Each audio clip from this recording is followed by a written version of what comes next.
おい、私の家族に手出したら殺すわよ。やってみろ。グドンナダムの死体が雪山に2つ転がるだけだ。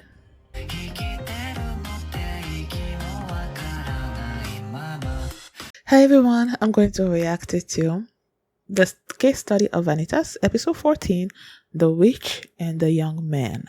Last episode, a whole bunch of stuff was happening. Like they got to Gévaudan, the beast started attacking.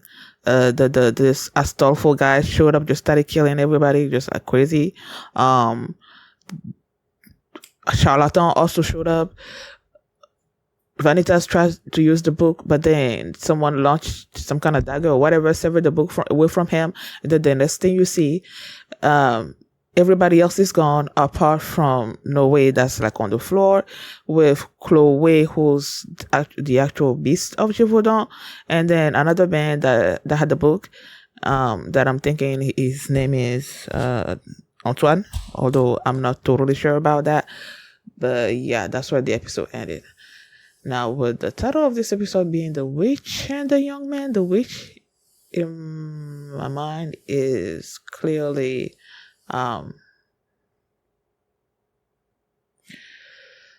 what is that? I always forget her name. Jana. Oh my goodness. I'm assuming it's Jan. And the young man is Vanitas. Because I saw Vanitas in the thumbnail. That's why I'm saying that. So that's what happened last episode. And before we get into this one, if you guys have my reaction, please give it a thumbs up, subscribe, and please consider supporting my Patreon at patreon.com/feelingme. And now let's start this episode. And here we go.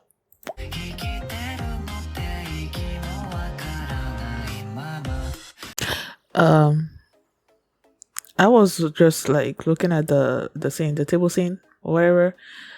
When Chloe was like, "Let me introduce you to Herman," and I'm like, "Who the heck is Herman?" Like, you have some, based on what Noé said, automatons, whatever they are called, sitting there. Is one of them Herman, or is Jean-Jacques called Herman? And he's like, "Let me introduce you," and then he's like, "That boy is Noé." I don't know who's Herman. I have no clue. So a couple of things that picked my attention this episode. When they were in the cabin, Vanitas he had a fever, right? And he was sort of like, I think he was a little bit delirious. And then he mentioned Lou. I'm gonna assume Lou is number 71's name, because I can't really think about who else that would be, considering how he reacted when they mentioned number 71, and the flashback, but the flashes with him and the vampire, the blue moon, and whatever it is that happened between them. And I believe during that scene he was talking about is he doing whoever it is, do something out of hatred? I think Jeanne was trying to explain why she came back the second time around to kill Chloe when she couldn't do it the first time around. And when Vanitas was being delirious and everything, and he mentioned Lou in connection to some kind of feeling. Let me see. Okay, if I can find it. It's not as if you bear any hatred toward her, do you? It wasn't hatred.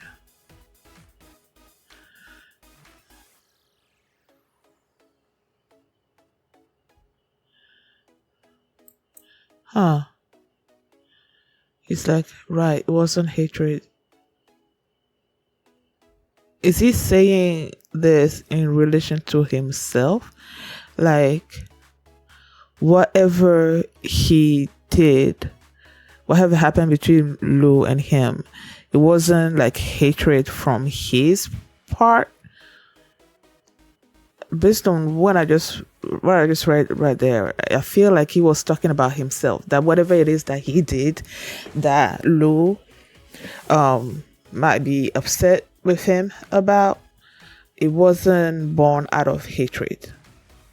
I think that's what he's saying. But I still don't know what exactly happened between those two. So, like between those two and the Vampire of the Blue Moon, I still don't know what happened with that.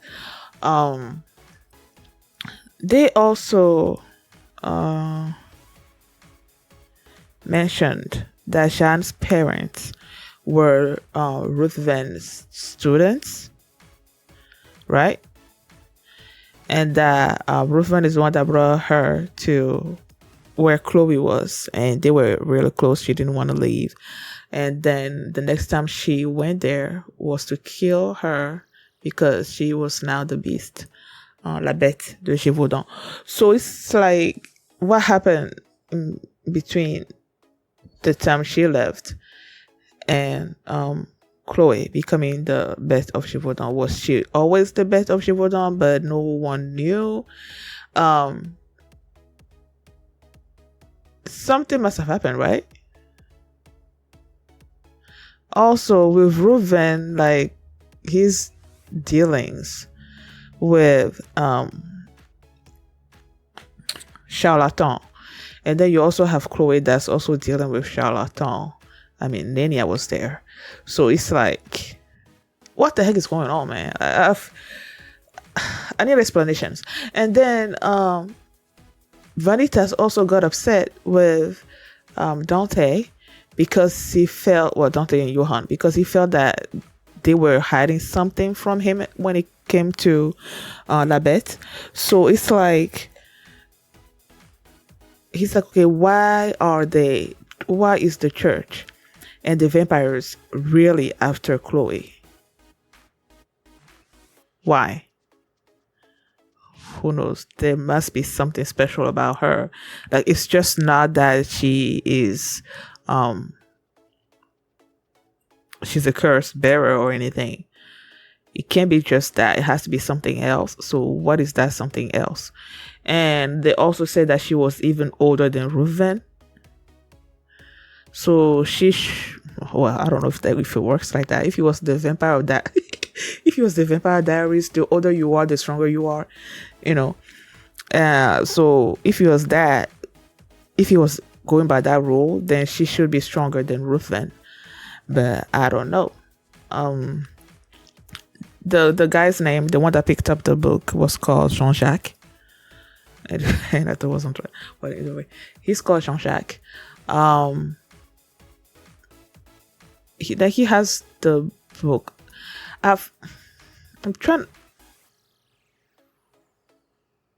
to see if it was Astolfo that broke the book away from Vanitas.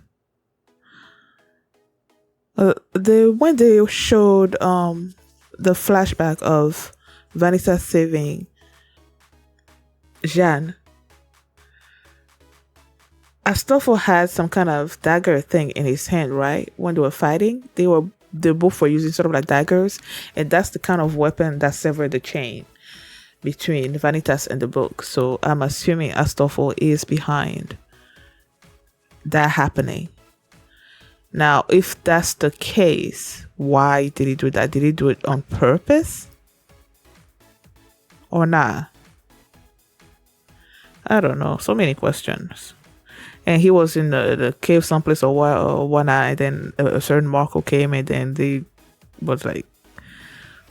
just went about his way to try to do whatever it is that he was sent there to do.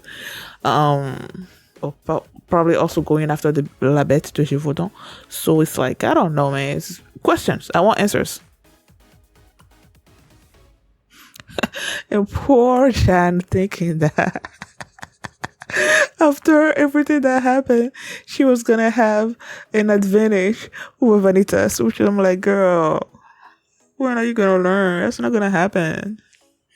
And of course, she was the one tied in knots at the end of it. Okay, thank you guys for watching, and if you like this reaction, please give it a thumbs up, subscribe, and if you want to see my reaction to the next episode, you can do so by checking out my Patreon at patreon.com/philomini, and you can also see the full link for this reaction there as well. So thanks for watching, and I'll see you next time. Bye.